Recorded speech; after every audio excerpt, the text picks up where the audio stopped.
لہذا ہم تو آپ پر ایمان نہیں لا سکتے، یہ سوائے کٹ حجتی کے اور کچھ نہیں ہے۔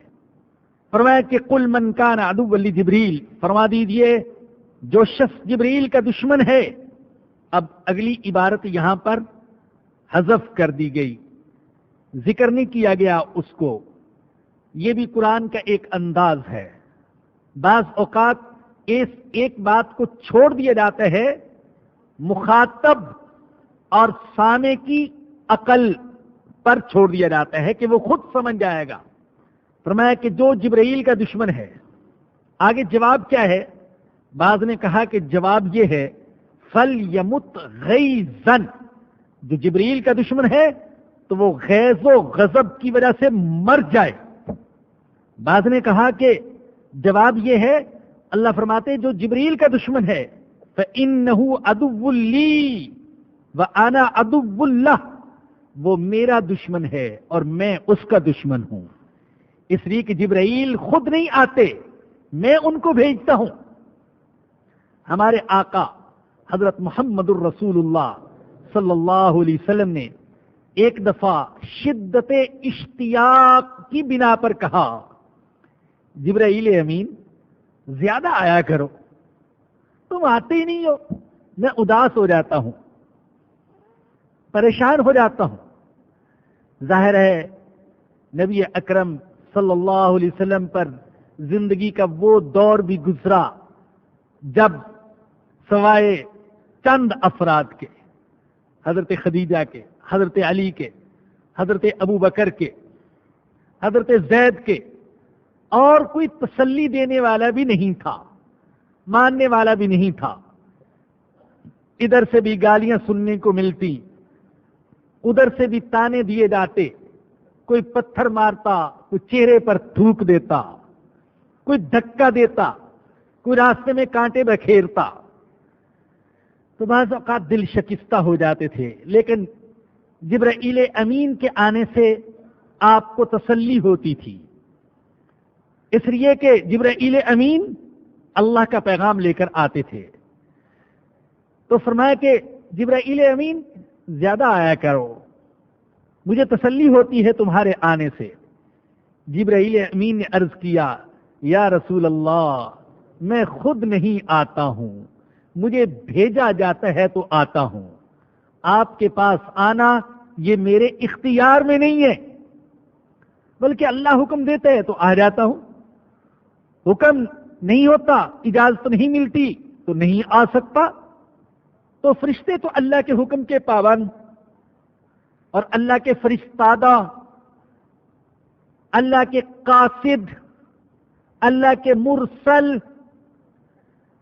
تو فرمایا کہ جو جبرائیل کا دشمن ہے وہ میرا دشمن۔ ساری دنیا کا دستور ہے، جو کسی بادشاہ کے سفیر اور قاصد کا دشمن ہوتا ہے وہ اس بادشاہ کا دشمن ہوتا ہے، اس رئیس کا دشمن ہوتا ہے۔ سفیر اور قاصد اور نمائندے کی توہین پوری مملکت کی توہین سمجھی جاتی ہے۔ اس لیے فرمایا کہ جو جبرائیل کا دشمن ہے وہ میرا دشمن، میں اس کا دشمن۔ کیوں؟ آگے دلیل ہے فَإِنَّهُ نَزَّلَهُ عَلَىٰ قَلْبِكَ بِإِذْنِ اللَّهِ، اس لیے کہ جبریل نے اس کلام کو آپ کے دل پر اتارا ہے اللہ کے حکم سے، میرے حکم سے آیا جبریل۔ خاص طور پر دل کا ذکر کیا، آپ کے دل پر قرآن کو نازل کیا، اس لیے کہ قرآن کی حفاظت کرنے والا تو آپ کا قلب مبارک تھا، آپ کے دل میں قرآن محفوظ ہو رہا تھا۔ بعض اوقات ایسا بھی ہوا کہ جب جبرائیل امین وحی لے کر نازل ہوئے تو سرور دو عالم صلی اللہ علیہ وسلم نے جلدی جلدی ان کو پڑھنے کی اور تکرار کرنے کی اور یاد کرنے کی کوشش فرمائی۔ اللہ نے فرمایا نہیں، لا تحرک به لسانک لتعجل به، آپ اپنی زبان کو حرکت نہ دیجیے جلدی کرنے کے لیے۔ ان علینا جمعہ وقرآنا، اسے جمع کرنا، اس کو پڑھانا یہ ہمارے ذمے ہے. آپ یہ مت فکر کیجئے کہ میں بھول جاؤں گا، میں آپ کو بھولنے نہیں دوں گا. اللہ اکبر. میں تو یوں کہتا ہوں کہ اللہ یوں فرما رہے کہ اے نبی اگر آپ بھول گئے تو پھر یاد کون کرے گا؟ ہم آپ کو یاد کرائیں گے، پھر آپ بھولیں گے نہیں. دوسری جگہ واضح طور پر فرمایا فلا تنسا، جب ہم آپ کو یاد کرائیں گے تو آپ بھولیں گے نہیں. لہذا حضور قرآن بھولے نہیں ہے، کوئی ایک لفظ بھی نہیں بھولا. قرآن نازل ہوا، آپ کا سینہ وحی کا مورد بنا، وحی کے نزول کی جگہ بنا، یہاں محفوظ ہوا، اور پھر اللہ اکبر قیامت تک اللہ نے کروڑوں سینوں میں اس کو محفوظ کر دیا. اور جس نے قرآن کو اپنے سینے میں محفوظ کیا اور واقعی قرآن کی عظمت کا حق ادا کیا، اس کے حلال کو حلال جانا، حرام کو حرام جانا، اس کے احکام پر عمل کیا، اس کے منہیات سے بچتا رہا، تو اس کے لیے خوشخبری ہے کہ اس نے اپنا سینہ سید الانبیاء کے سینے کے ساتھ ملا لیا ہے صلی اللہ علیہ وسلم. فَإِنَّهُ نَزَّلَهُ عَلَىٰ قَلْبِكَ بِإِذْنِ اللَّهِ. جبرائیل نے اس کو اتارا آپ کے دل پر اللہ کے حکم سے. اور یہ کیسا کلام ہے؟ مصدقا لما بین یدی، قرآن اس کتاب کی تصدیق کرتا ہے جو ان کے پاس ہے. آپ دیکھ رہے ہیں بار بار قرآن یہ کہتا ہے، اللہ فرماتا ہے کہ قرآن ایک ایسی کتاب ہے جو پہلی کتابوں کی تصدیق کرتا ہے. تورات کی تصدیق کرتا ہے، انجیل کی تصدیق کرتا ہے. تصدیق کرنے کا ایک مطلب تو یہ ہے کہ قرآن بتاتا ہے کہ تورات بھی اللہ کی کتاب تھی، انجیل بھی اللہ کی کتاب، زبور بھی اللہ کی کتاب. یہ تو حقیقت ہے. اور تصدیق کرنے کا ایک مطلب یہ بھی ہے کہ بنیادی مضامین جو تورات اور انجیل میں ہیں وہ سارے کے سارے قرآن کریم میں بھی ہیں. قرآن کا یہ دعویٰ ایسا نہیں جو فضا میں کھڑا ہو، جس کی کوئی بنیاد نہ ہو. آپ کے سامنے تورات بھی ہے، انجیل بھی ہے، اور اس کے ترجمے بھی ہو چکے مختلف زبانوں میں، اردو میں بھی ہے، اور ہمارے لیے عبرت کا مقام ہے. بائبل کے جتنی زبانوں میں ترجمے ہوئے اتنی زبانوں میں مسلمانوں نے قرآن کے ترجمے نہیں کیے ہیں. شاید ہی کوئی دنیا کی زبان بچی ہو جس میں بائبل کا ترجمہ نہ ہوا ہو. تو آپ بائبل اٹھا کر دیکھ لیجئے، تورات دیکھ لیں، انجیل دیکھ لیں، ان کے بنیادی مضامین دیکھیں اور قرآن کے بنیادی مضامین دیکھیں، تو آپ قرآن کے اس دعویٰ کی تصدیق پر اپنے آپ کو مجبور پائیں گے کہ واقعی یہ قرآن مصدقا لما بین یدی ہے، پہلی کتابوں کی تصدیق کرنے والا. وہدن دوسری صفت، اور یہ ہدایت ہے. تیسری صفت وبشرا للمؤمنین، اور خوشخبری ہے ایمان والوں کے لیے. من کان عدوا للہ، جو اللہ کا دشمن ہے، اللہ کے حکموں کی مخالفت کی وجہ سے، وملائکتہ، اور فرشتوں کا دشمن ہے، وہی سے نفرت اور کراہت کی وجہ سے، ورسولہ، اور رسولوں کا دشمن ہے ان کو جٹلانے کی وجہ سے، وجبریل، اور جبریل کا دشمن ہے، ومیکال، اور میکال کا دشمن ہے، تو وہ جان لے کہ وہ کافر ہے. فإن اللہ عدو للکافرین، اور وہ کافر ہے اور اللہ کافروں کا دشمن ہے. بے شک اللہ کافروں کا دشمن. جو اللہ کا دشمن اللہ کی دشمنی اللہ کے حکموں کی خلاف ورزی کی وجہ سے، فرشتوں کا دشمن ان سے نفرت اور کراہت کا اظہار کرنے کی وجہ سے، رسولوں کا دشمن ان کی تکذیب کی وجہ سے۔ اور یہ تو آپ بات جان چکے بار بار کہ اسلام کی تعلیم یہ کہ مومن ہونے کے لیے سارے رسولوں کو ماننا ضروری ہے، اور کافر ہونے کے لیے سارے رسولوں کا انکار ضروری نہیں ہے۔ ایک رسول کا انکار کرنے کی وجہ سے بھی انسان کافر ہو جاتا ہے۔ کیا مذہب ہے، کیا پیارا مذہب جو کسی بھی نبی کی تکذیب، انکار اور توہین کی اجازت نہیں دیتا۔ اور دیکھیں جب ملائکہ کا ذکر کیا تو اس میں جبرائیل اور میکائیل بھی آ گئے، لیکن چونکہ ان کا ایک خاص مقام ہے اس لیے اللہ نے ان کو الگ بھی ذکر کیا، وجبریل ومیکال۔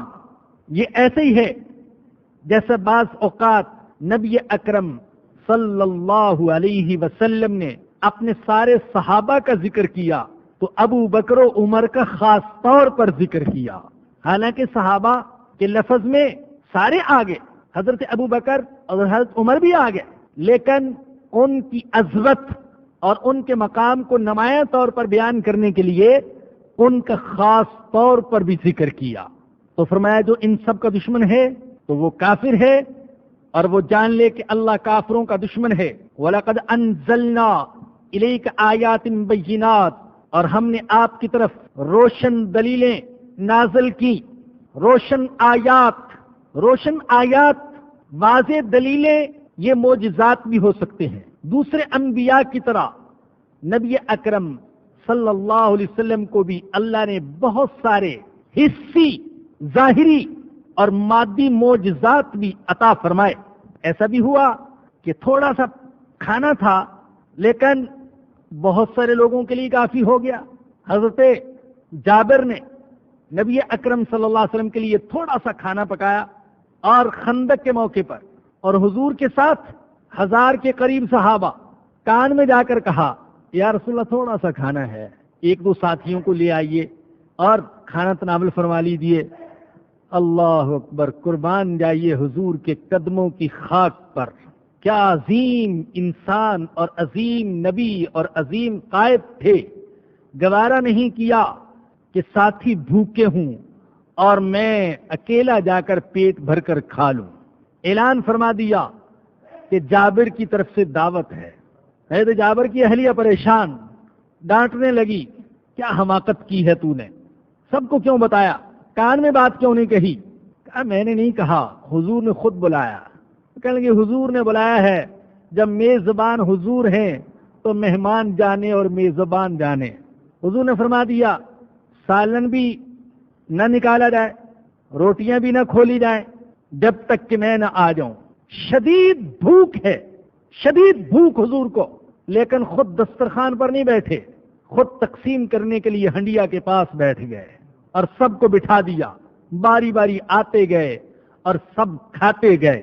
حضرت جابر رضی اللہ عنہ فرماتے ہیں آخر میں دیکھا تو مجھے تو یوں لگا کہ کھانا شاید پہلے سے بھی کچھ زیادہ ہی ہے۔ سب نے پیٹ بھر کر کھا لیا، آخر میں حضور اکرم صلی اللہ علیہ وسلم نے کھایا۔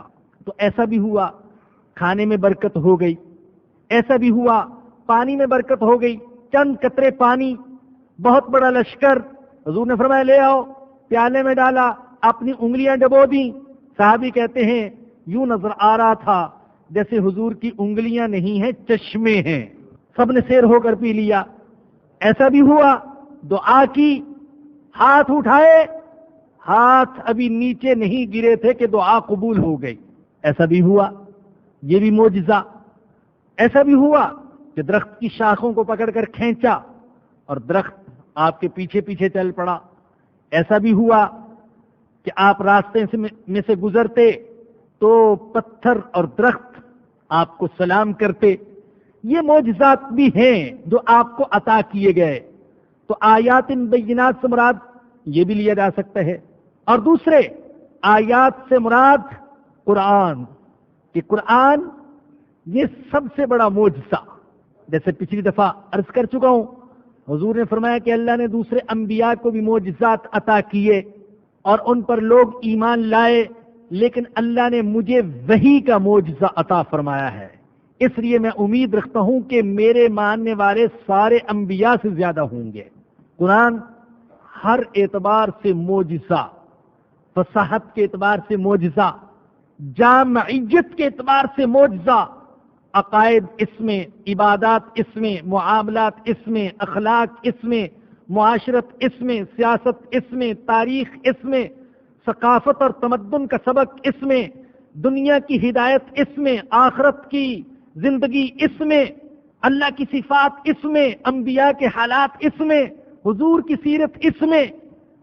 تو یہ جامعیت کے اعتبار سے بھی معجزہ، یہ تاثیر کے اعتبار سے بھی معجزہ، ہلا دینے والا، دلوں کو بدل دینے والا، کہ جب اسے پڑھا جاتا ہے اور پڑھنے والے اور سننے والے کے دل میں ایمان ہو تو رونگٹے کھڑے ہو جاتے ہیں۔ حفاظت کے اعتبار سے بھی معجزہ، کہ یہ جیسے ہمارے آقا کے قلب مبارک پر نازل ہوا تھا ویسے ہی آج تک محفوظ ہے، اور انشاءاللہ ویسے ہی قیامت تک محفوظ رہے گا۔ پیشن گوئیوں کے اعتبار سے بھی معجزہ، قرآن نے جو پیشن گوئیاں کی وہ پوری ہو کر رہی۔ تو فرمایا کہ ہم نے آپ کی طرف آیات بینات، روشن دلیلیں اتاری ہیں، وما یکفر بہا الا الفاسقون، جن کا انکار سوائے بدکاروں کے اور کوئی نہیں کرتا۔ اب کلما عاہدوا عہدا نبذہ فریق منہم، یہ لوگ جب بھی کوئی عہد کرتے ہیں ان کی کوئی نہ کوئی جماعت اسے توڑ دیتی ہے۔ عہد شکنی، وعدہ خلافی اور نافرمانی یہ یہودی قوم کی فطرت میں داخل، جب بھی انہوں نے عہد کیا انہوں نے عہد شکنی کی۔ اور جان لیجئے صرف یہ مسلمان ہی نہیں کہتے، پوری دنیا میں ان کو ایک عہد شکن، جھوٹی، مکار اور فریبی قوم کی حیثیت سے جانا جاتا رہا ہے۔ اور یہود کی تاریخ آپ اٹھا کر دیکھیں تو مسلمانوں نے ان پر مظالم نہیں ڈھائے، غیر مسلموں نے، عیسائیوں نے سب سے زیادہ ان پر مظالم ڈھائے ہیں اور ان کو در بدر کیا ہے، جن میں سے سب سے نمایاں نام آپ جانتے ہیں ہٹلر کا ہے۔ اس نے تو یوں سوچ لیا تھا کہ دنیا میں ایک بھی یہودی کو زندہ نہ رہنے دوں۔ اس کا خیال یہ تھا کہ جب تک یہ قوم ختم نہیں ہوگی فتنہ فساد ختم نہیں ہو سکتا۔ تو پوری دنیا میں ان کا یہ تعارف رہا۔ آج قرب قیامت کی وجہ سے عیسائی قوم بظاہر یہودیوں کو تحفظ فراہم کر رہی ہے، لیکن وہ عیسائی کہ جن کے اندر خود بھی یہود والی صفات ہیں، وگرنہ کیسے ممکن ہے کہ یہود معاذ اللہ سیدنا عیسیٰ علیہ السلام کو کہیں کہ وہ ولد الزنا تھے، ان کا نسب ہی ثابت نہیں تھا، اور عیسائی یہودیوں کا ساتھ دے؟ ایسا ہو سکتا ہے؟ ہمارے آقا کو کوئی ننگی گالیاں دے اور ہم اسے تحفظ فراہم کریں؟ لیکن ایسا ہو رہا ہے۔ لگتا یہ کہ وہ عیسائی ان کو تحفظ دے رہے ہیں جنہوں نے یہود والی صفات اختیار کر لی۔ تو فرمایا کہ یہ لوگ جب بھی کوئی عہد کرتے ہیں ان کی کوئی نہ کوئی جماعت اسے توڑ دیتی ہے، بل اکثرہم لا یؤمنون، بلکہ ان میں سے اکثر ایمان نہیں رکھتے۔ ولما جاءہم رسول من عند اللہ، اور جب ان کے پاس کوئی رسول آیا اللہ کی طرف سے۔ رسول ایک معنی تو یہ ہے کہ کوئی بھی رسول آیا اللہ کی طرف سے، اور دوسرا معنی عربی میں تنوین تعظیم کے لیے بھی آتی ہے۔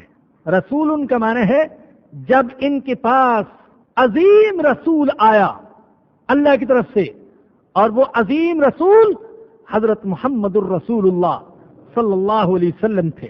فرمایا کہ جب ان کے پاس عظیم رسول آیا اللہ کی طرف سے، مصدق لما معہم، ان کی کتاب کی تصدیق کرنے والا، نبذ فریق من الذین اوتوا الکتاب کتاب اللہ وراء ظہورہم، اہل کتاب کی ایک جماعت نے اللہ کی کتاب کو اس طرح پیچھے ڈال دیا کأنہم لا یعلمون، گویا کہ وہ جانتے ہی نہیں۔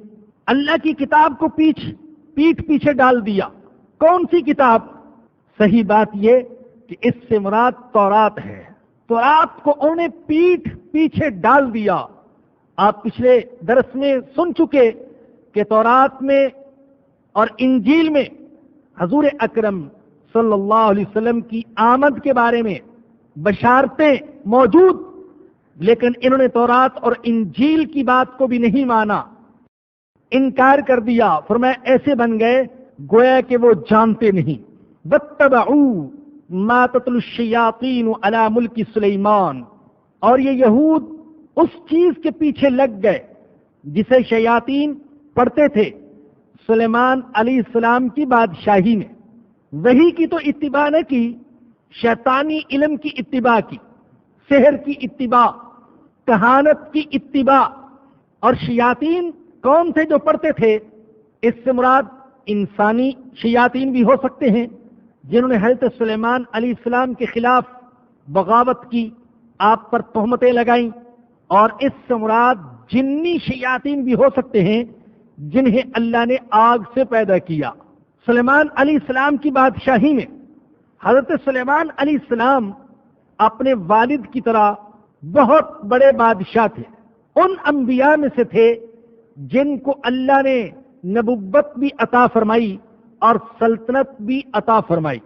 شام اور فلسطین کے علاوہ عراق اور مصر وغیرہ یہ بھی ان کی سلطنت کی حدود میں شامل تھے، اور اللہ نے انہیں جنات پر اور پرندوں پر بھی حکمرانی عطا فرما رکھی تھی اور ان کی زبان بھی سمجھتے تھے۔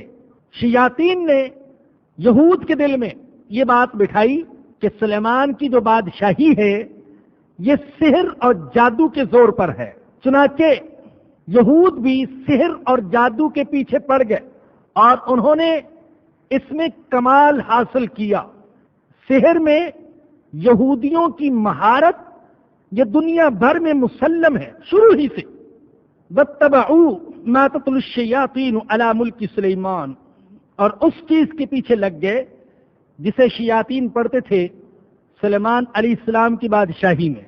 اور فرمایا کہ وما کفر سلیمان، اور سلیمان نے کفر نہیں کیا، ولکن الشیاطین کفروا، لیکن شیاطین نے کفر کیا، سلیمان نے کفر نہیں کیا۔ سوچنے کی بات یہ ہے کہ اس نفی کی ضرورت کیا تھی؟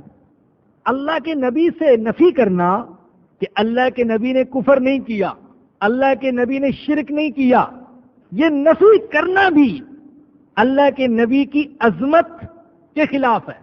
بھائی ہم میں سے کسی معزز آدمی کا تعارف کرایا جائے برسر عام اور یوں کہا جائے کہ یہ ہمارے حضرت بہت اونچے انسان ہیں، یہ شراب نہیں پیتے، یہ زنا نہیں کرتے، یہ چوری نہیں کرتے، تو یہ نفی کرنا بھی ان کے مقام اور مرتبے کے خلاف ہوگا۔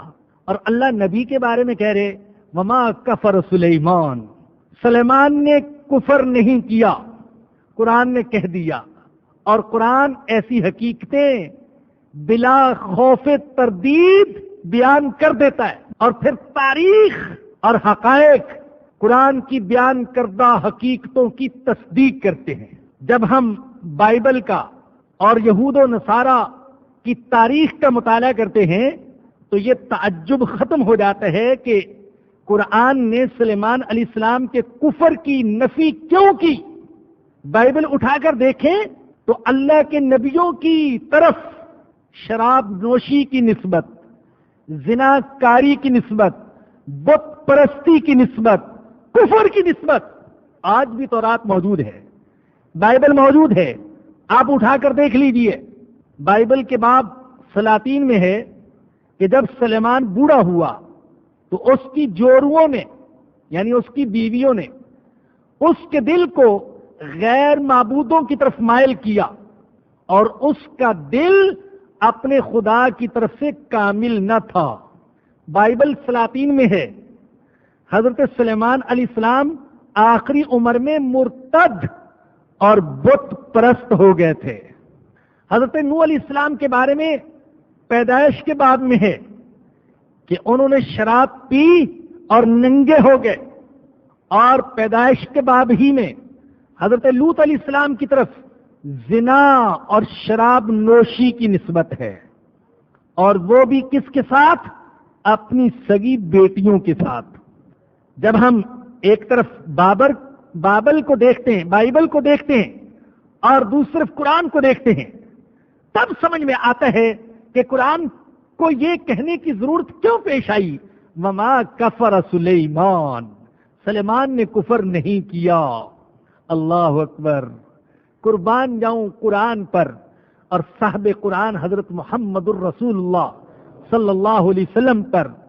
قرآن نے تو ان الزامات کی تردید کی جو یہود و نصارہ نے انبیاء کی طرف منسوب کیے، اور یہود و نصارہ نے اس کا کیا جواب دیا کہ وہ الزامات ہمارے آقا کی طرف منسوب کر دیے جن سے آپ کا دامن حاشا وکلا پوری طریقے سے پاک اور صاف ہے، لیکن قرآن صفائیاں کر رہا ہے۔ وما کفر سلیمان، سلیمان نے کفر نہیں کیا، کافروں نے کفر کیا، شیاطین نے کفر کیا۔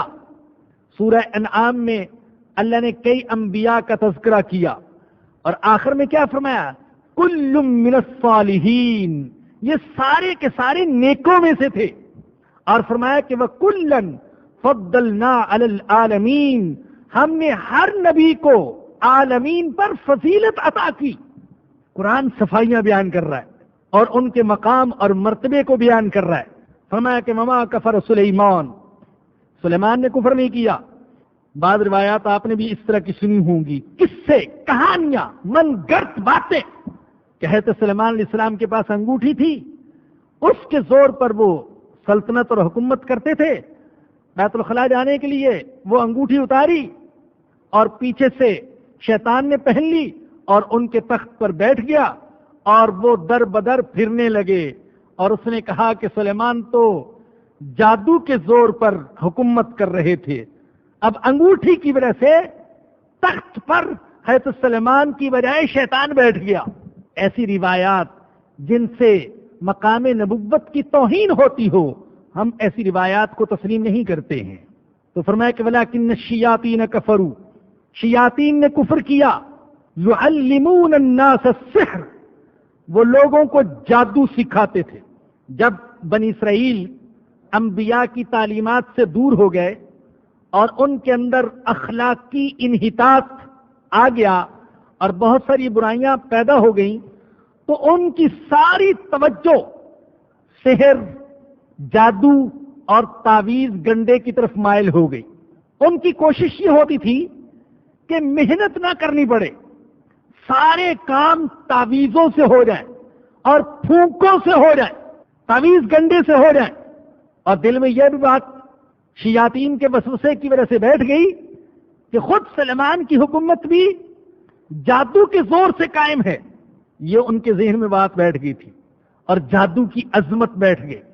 بڑے بڑے ماہر اس فن کے ان کے اندر پیدا ہو گئے۔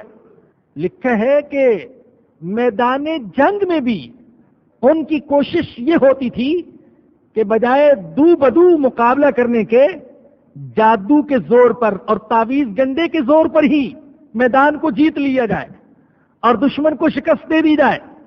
یقیناً آپ سوچ رہے ہوں گے، اور ہر وہ باضمیر سوچے گا جس کا دل زندہ ہے، کہ آج مسلمانوں میں بھی تو اسی طرح کی خرابیاں آ رہی ہیں۔ کچھ نہ کرنا پڑے، تعویذ گنڈے کے زور پر سب کچھ ہو جائے، اور جو کچھ وہ کرتے تھے، ابھی آپ پڑھیں گے، جو کچھ وہ کرتے تھے، گھروں میں فتنہ فساد، لڑائیاں اور جدائیاں اور تفریقات، یہ آج کا مسلمان بھی کر رہا ہے، اور یہ کاروبار بڑا زوروں پر جا رہا ہے۔ اللہ اکبر۔ اللہ نے اس غلط فہمی کو دور کرنے کے لیے اور جادو کی حقیقت بتانے کے لیے دو فرشتے نازل فرمائے، ایک کا نام ہاروت اور دوسرے کا نام ماروت۔ یہ دو فرشتے نازل ہوئے. یہ دونوں فرشتے لوگوں کو جادو کی حقیقت بتاتے تھے اور جادو سے بچنے کی تلقین کرتے تھے، لیکن انہوں نے ان فرشتوں سے بھی ناجائز فائدہ اٹھانا شروع کر دیا. ان سے پوچھتے اچھا بھی میاں بیوی میں جو لڑائی پیدا کی جاتی ہے، گھر میں فتنہ ڈالا جاتا ہے، تو کون سا عمل کرتے ہیں اس کے لیے؟ تو فرشتے بتاتے دیکھو بھی یہ عمل کرتے ہیں، یہ اس طریقے سے کرتے ہیں، مگر دیکھو یہ حرام ہے، ناجائز ہے، ایسا کرنا نہیں. نہیں بالکل نہیں، ہم کریں گے نہیں، ویسے ہی پوچھ رہے ہیں کہ اس کی حقیقت کیا ہے. اور جا کر وہی کرتے جو فرشتوں سے سنا ہوتا. ان سے بھی یہ ایک گویا کہ غلط فائدہ اٹھانا شروع کر دیا. کسی کو فرشتوں کے آنے پر تعجب نہ ہو کہ فرشتے کیسے آئے. فرشتے اللہ کے حکم کے پابند اور ان کا مقصد مخلوق کی اصلاح، لہذا وہ انسانی شکل میں آ کر اللہ کے حکم کی تعمیل کر رہے تھے. لیکن بعض لوگوں نے یہاں پر تفاسیر میں ایسا قصہ بیان کر دیا جو جھوٹے سے جھوٹے ناول اور افسانے سے زیادہ دلچسپ اور من گھڑت. کہتے ہیں کہ فرشتوں نے کہا کہ انسان یہ تو فتنہ فساد کرتا ہے، گناہ کرتا ہے، ہم اگر زمین میں ہوتے تو دیکھتا کیسی عبادت کرتے ہیں تیری. اللہ نے کہا جاؤ. دو فرشتوں کو اتارا، ہاروت ماروت آئے اور یہاں آ کر ایک عورت ان کے پاس مقدمہ لے کر آ گئی. اس کے حسن پر فریفتہ ہو گئے. اس نے کہا حاجت پوری نہ کرنے دوں گی جب تک کہ شراب نہ پیو. چنانچہ انہوں نے شراب پی اور پھر انہیں قتل کا ارتکاب کیا، بدکاری کی. بے ہوشی کے عالم میں زہرہ نام کی عورت نے ان سے اسم اعظم سیکھا اور وہ آسمان پر چلی گئی، اور آسمان پر جا کر یہ بدکار عورت آسمان کا فرشتہ بن گئی، آسمان کا ستارہ بن گئی. یہ زہرہ نامی ستارہ، یہ کہا گیا کہ یہی وہ بدکار عورت ہے. عجیب طریقے سے یہ قصہ گھڑا گیا. اس کا قرآن کے ساتھ کوئی تعلق نہیں ہے اور خود اس میں فرشتوں کے مقام کی بھی توہین ہوتی، لہذا ہم اس کو تسلیم نہیں کرتے. تو بہرحال یہ دو فرشتے اتارے گئے جو لوگوں کو جادو کی حقیقت بتاتے تھے. تو فرمایا کہ وما انزل علی الملکین، اور جو نازل کیا گیا دو فرشتوں پر بابل میں. اور وہ دو فرشتے کون سے تھے؟ ہاروت اور ماروت. وما یعلمان من احد، اور وہ دونوں فرشتے کسی کو جادو کے بارے میں نہیں بتاتے تھے، حتی یقولا، یہاں تک کہ کہہ دیتے تھے انما نحن فتنۃ فلا تکفر، ہم تو آزمائش کے لیے ہیں لہذا دیکھو کفر نہ کرنا. فیتعلمون منہما، پھر لوگ ان سے وہ چیز سیکھ لیتے ما یفرقون بہ بین المرء وزوجہ، جس کے ذریعے سے شوہر اور بیوی کے درمیان جدائی ڈال دیتے تھے. یہ چیز سیکھتے. قرآن نے تو ضمنی طور پر یہ بات کہہ دی کہ اصل تو قرآن یہ بتا رہا ہے کہ وہ جادو سیکھتے تھے. جہاں سے بھی جادو کا کوئی ٹوٹکا، کوئی عمل ان کو مل جاتا وہ سیکھتے. ان میں سے ایک عمل یہ بھی سیکھتے تھے کہ جس کے ذریعے سے گھروں میں لڑائیاں اور میاں بیوی کے درمیان جدائیاں پیدا کی جا سکے. قرآن نے تو ضمنی طور پر یہ بات کہہ دی تھی. ایک امی کی زبان سے آج سے 1450 سال پہلے، لیکن آج 20ویں صدی میں علماء یہود اور دوسرے مؤرخین اور محققین تسلیم کر رہے ہیں کہ یہود کے ہاں اس وقت سب سے زیادہ جو نقش مشہور تھا وہ ناجائز تعلقات والا نقش تھا، تاکہ ایک عورت کو اس کے شوہر سے طلاق دلوا کر دوسرے کے ساتھ اس کا رشتہ کیا جائے. یہ نقش وہاں سب سے زیادہ چلتا تھا. وہی جو آپ کی دیواروں پر لکھا ہوا ہے محبوب آپ کے قدموں میں. ہاں یہی نقش، یہ ایسے ہی نہیں لکھا ہوا، بورڈ اسی کا لگتا ہے جس چیز کی مانگ ہوتی ہے. دیواروں پر جو کچھ لکھا ہے یہ لوگوں کی ڈیمانڈ ہے، یہ بعض لوگوں کی طلب ہے. یہ عاملوں کی دکانیں ایسے ہی نہیں چل رہی. ہمارے جیسے بیوقوف اور ایمان کے کمزور اور غلط عشق کے مارے ہوئے ان عاملوں کے پاس جاتے ہیں، گھروں میں فتنہ فساد ڈلواتے ہیں، لڑائیاں پیدا کرنے کی کوشش کرتے ہیں، اسی لیے ان کے کاروبار چل رہے ہیں. لیکن قرآن کیا کہتے ہیں؟ یہ کام یہود کرتے تھے. میاں بیوی کے درمیان جدائی اور نفرت پیدا کرنا یہ مسلمان کا کام نہیں ہے. یاد رکھیں، ازدواجی تعلق یہ انسانی تمدن کی بنیاد ہے. جو لوگ اس بنیاد کو ڈھانے کی کوشش کرتے ہیں وہ بدترین لوگ ہیں. اسی لیے سرور دو عالم صلی اللہ علیہ وسلم نے فرمایا کہ شیطان ویسے تو بہت سے گناہوں سے، ہر گناہ سے خوش ہوتا ہے، لیکن سب سے زیادہ اس کارندے سے خوش ہوتا ہے جو کسی گھر میں لڑائی پیدا کرتا ہے، جو میاں بیوی کے درمیان جدائی ڈالتا ہے. شیطان کو یہ کام سب سے زیادہ بھاگتا ہے، اچھا لگتا ہے. تو فرمایا کہ یہ عمل سیکھتے تھے. ما یفرقون به بین المرء وزوجی وما هم بضارین به من احد الا باذن اللہ. اور حقیقت میں وہ اللہ کی اجازت کے بغیر کسی کو کوئی نقصان نہیں دے سکتے تھے. جب جادو کا ذکر کیا اور یہ ذکر کیا کہ وہ جدائی ڈال دیتے تھے، ایسے اعمال سیکھتے تھے جن کے ذریعے سے جدائی ڈالی جائے، تو کسی کے ذہن میں یہ بات آ سکتی تھی کہ اچھا جادوگر جو چاہے کر سکتے ہیں؟ اللہ کہتے نہیں، اللہ شرک کی جڑ کو کاٹ رہے ہیں کہ ان ٹونے ٹوٹکوں میں اور تعویذ گنڈوں میں ذاتی تاثیر نہیں ہوتی. مؤثر حقیقی صرف اللہ ہے. اللہ نہ چاہے تو کچھ نہیں ہو سکتا. کوئی عامل، کوئی جادوگر کچھ نہیں بگاڑ سکتا جب تک اللہ نہ چاہے. لیکن بہرحال یہ اسباب میں سے ایک سبب ہے، اس کا انکار نہیں کیا جا سکتا.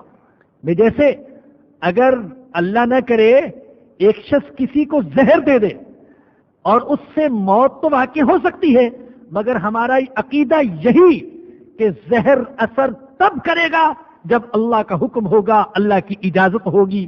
اگر اللہ کی اجازت نہیں ہوگی یہ زہر اثر نہیں کر سکے گا.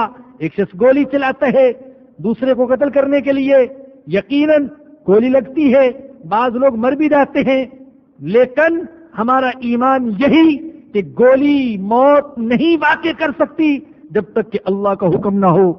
ایسے بھی ہیں گولیاں لگتی ہیں، اللہ ان کو بچا لیتے ہیں. تو اس لیے یہ عقیدہ تو ہو کہ اللہ کے حکم کے بغیر کچھ نہیں ہو سکتا. البتہ اسباب میں اللہ نے خود اثر رکھا ہے، اس اثر سے بھی انکار نہیں کیا جا سکتا، لیکن مؤثر حقیقی اللہ. فرمایا کسی کو نقصان نہیں دے سکتے اللہ کی اجازت کے بغیر. یاد رکھیں، اللہ کی اجازت اور چیز ہے، اللہ کی تقدیر اور چیز ہے، اور اللہ کی رضا اور چیز ہے. اثر تو ہوگا اللہ کی تقدیر کی وجہ سے، اللہ کی اجازت سے، لیکن اس میں اللہ کی رضا نہیں ہے. اللہ راضی نہیں ہوتا ان کاموں سے. وَيَتَعَلَّمُونَ مَا يَضُرُّهُمْ، اور وہ سیکھتے ہیں وہ چیز جو ان کو نقصان دیتی ہے اور ان کو نفع نہیں دیتی. وَلَقَدْ عَلِمُوا، اور وہ یقینی طور پر جانتے ہیں، لَمَنِ اشْتَرَاهُ مَا لَهُ فِي الْآخِرَةِ مِنْ خَلَاقٍ، کہ اس کے لینے والے کا آخرت میں کوئی حصہ نہیں. وَلَبِئْسَ مَا شَرَوْا بِهِ أَنفُسَهُمْ، اور وہ چیز بدترین ہے جس کے بدلے وہ اپنے آپ کو فروخت کر رہے ہیں.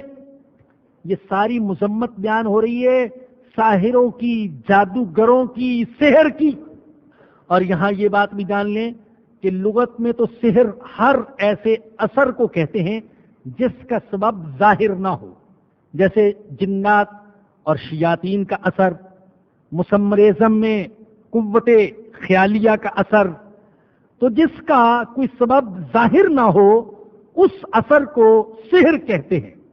امام راغب اصفہانی رحمۃ اللہ علیہ نے سحر کی، جادو کی 3 قسمیں بیان کی ہیں. پہلی قسم جس میں صرف نظر بندی ہوتی ہے اور ایک قسم کی فنکاری ہوتی ہے، ہاتھ کی صفائی ہوتی ہے، حقیقت میں کچھ نہیں ہوتا، بس ہاتھ کی صفائی اور نظر بندی، جیسا کہ مصر کے جادوگروں نے کیا تھا۔ اللہ قرآن کریم میں فرماتے ہیں سحروا اعین الناس واسترہبوہم، انہوں نے لوگوں کی آنکھوں پر سحر کر دیا، نظر بندی کر دی۔ اسی طریقے سے فرمایا کہ یخیل الیہ من سحرہم انہا تسعی، حضرت موسیٰ علیہ السلام کو یوں خیال ہونے لگا جادوگروں کے جادو کی وجہ سے کہ وہ رسیاں دوڑ رہی ہیں۔ تو ہاتھ کی صفائی، نظر بندی، چالاکی، فنکاری۔ بعض لوگوں نے لکھا ہے کہ انہوں نے اپنی لاٹھیوں اور رسیوں میں پارا بھر دیا تھا، فرش گرم تھا، گرم فرش پر جب پارے والی لاٹھیاں اور رسیاں ڈالی گئی تو پارے کی خاصیت ہے، اس کو گرمی پہنچتی ہے تو اچھلتا ہے، وہ اچھلنے لگی تو سمجھنے لگے لوگ کہ یہ تو سانپ ہے، یہ رسیاں اچھل رہی ہیں، یہ لاٹھیاں اچھل رہی ہیں۔ تو سحر کی ایک قسم تو یہ ہے۔ سحر کی دوسری قسم یہ کہ وہ نظر بندی شیاطین کے اثر سے ہو، شیطانوں سے، جنات سے وہ اپنا ایسا تعلق قائم کر لیتے ہیں کہ جس کی وجہ سے نظر بندی کا عمل شیطان کرتے ہیں۔ اور تیسری قسم انہوں نے یہ لکھی کہ کسی چیز کی کوئی حقیقت کو بدل دیا جائے۔ اس کا بعض اہل علم نے انکار کیا، بعض اس کا اقرار کرتے ہیں کہ کسی چیز کی حقیقت کو بھی بدلا جا سکتا ہے۔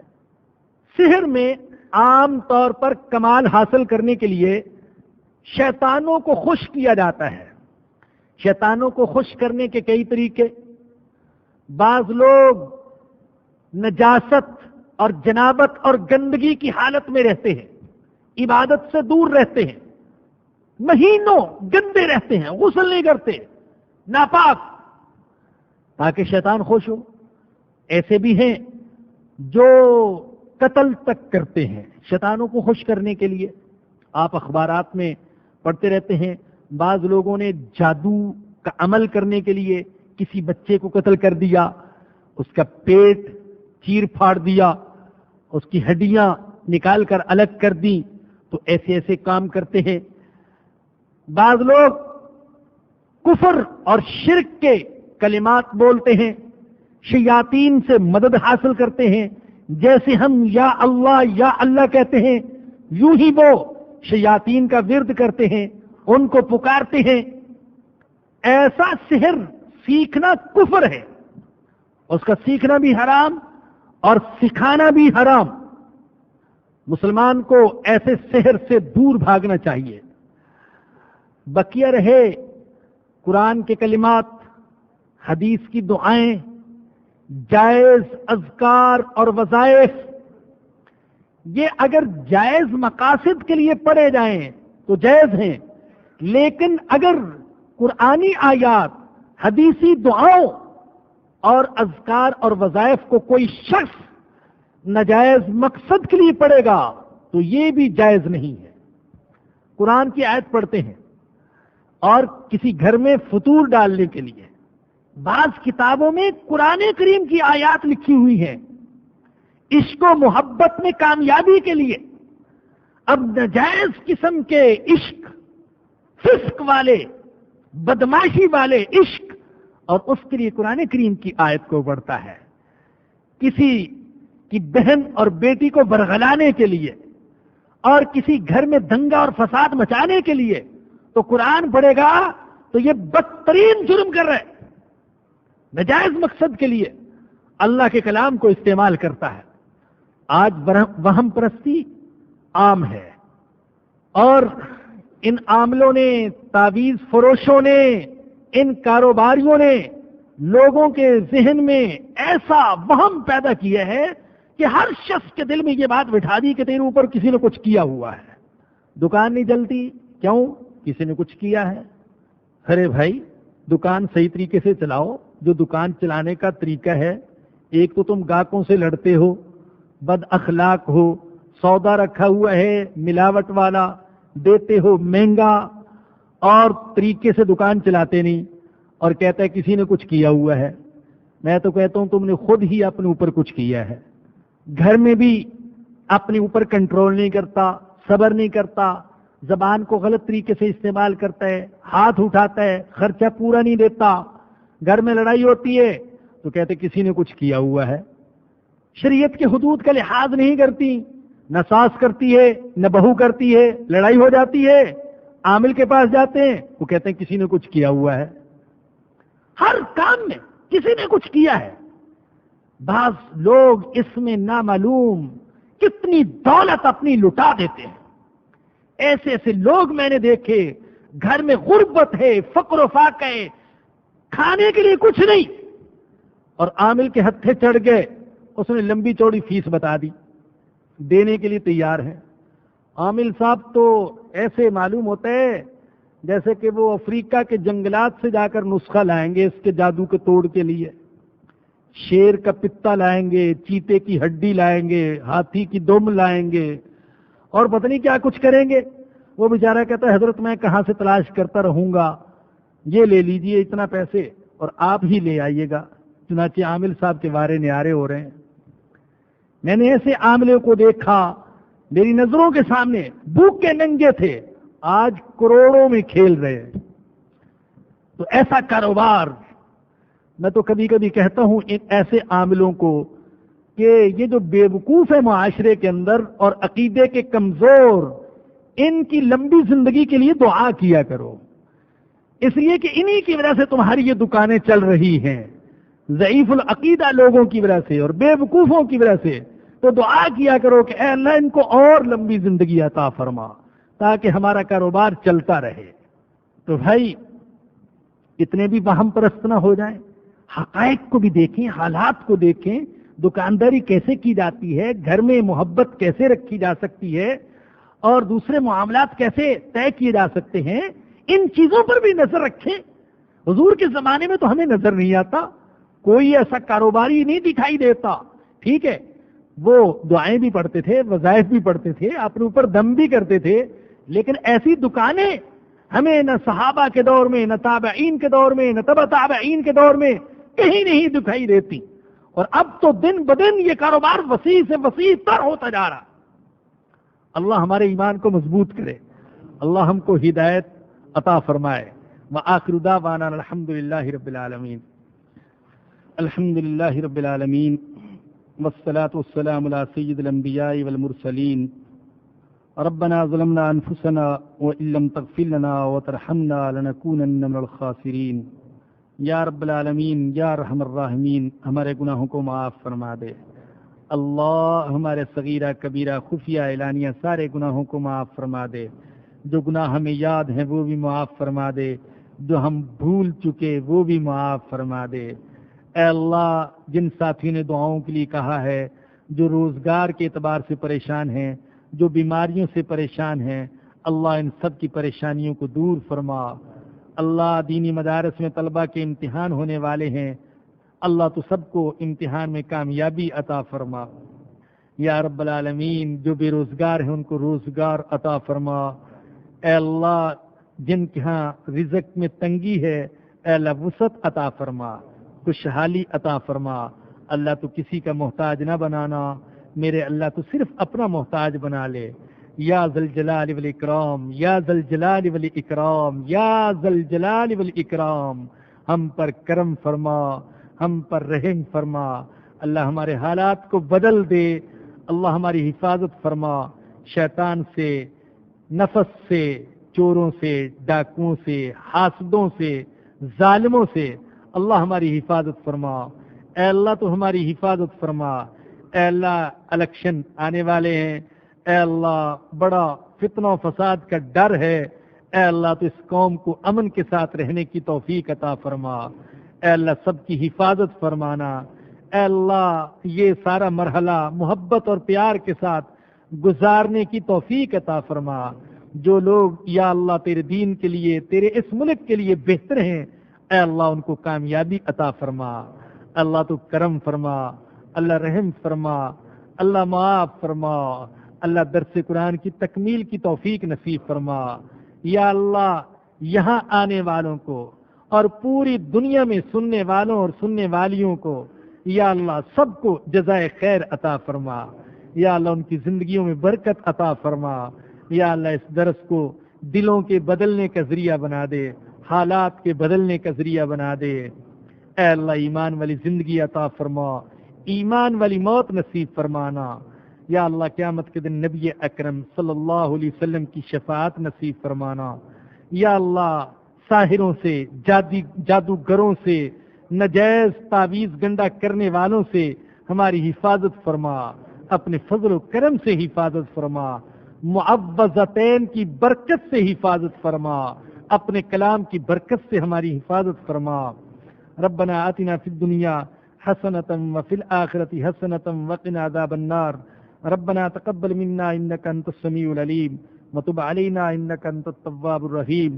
صلی اللہ تعالی علی رسولہ وخیر خلقہ سیدنا ومولانا محمد وآلہ وصحبہ واہل بیتہ اجمعین آمین برحمتک یا ارحم الراحمین۔